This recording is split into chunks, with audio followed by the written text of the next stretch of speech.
I have been learning a lot about what student-led discussion means in a K through 5 space because I come from a high school background and it is fascinating. One book that I've been reading and been absolutely loving is hands down Speak Out. This is by the authors Cassia and Christy. They are fantastic, and the book is laid out in an incredible way where there's lots of examples and there's also these mini lessons that are just a quick practice activity to really elevate student-led discourse. And we're going to dive into a free resource that is located on the author's blog to see what that looks like. It is the free resource. It's an excerpt from their fantastic book, which I highly recommend. And you can see there are some mini lessons here. So 4.3 is kind of a mini lesson on turning and talking, encouraging students to talk and listen. You can see that each mini lesson has some quick directions. There is kind of a poster that is very visual to help cue students to the specific idea.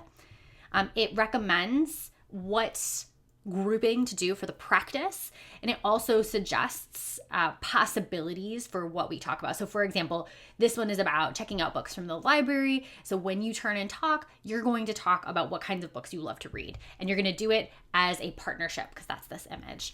They encourage you to look at the facilitation moves where they give you some tips. They also give some tips in little boxes on the side. And then it talks about really how to bring this back in the future. My favorite one is probably this of the three that they share. And so this is kind of the part 2 of the turn and talk. And it is so good. I really love this image. So thinking about ways that we listen, right? We can look, we can nod, we can smile, we can say a little bit, we can have our body position facing the person, we can kind of lean towards the person.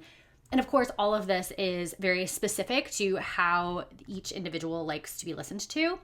And so that's why in this mini lesson, they say, tell your partner what kind of listening you like, right? And you can use the anchor chart to get some ideas, but you get to say what you like and what you don't like in a listener. And so you can model this with a student, they suggest. I really just love that we are inviting students to be clear and even think about what listening looks like for them or feels like for them. And you're going to do this again in a turn and talk. So that's the visual there. There's another one here, thinking about strong listening and summarizing ideas. There are so many amazing opportunities to check this out. This one, so you can see just another example here. This is a turn and talk, and then you could also use it with a larger group. There are so many great micro lessons in this book. I highly recommend checking out the book in its entirety, but I think these 3 are a great way to get started. I will link to this blog where the authors share this. I am such a great fan of making things super manageable, doing mini lessons with high interest content where students get to practice the idea right away and then bring it up later in the week around instructional materials. And this book does that.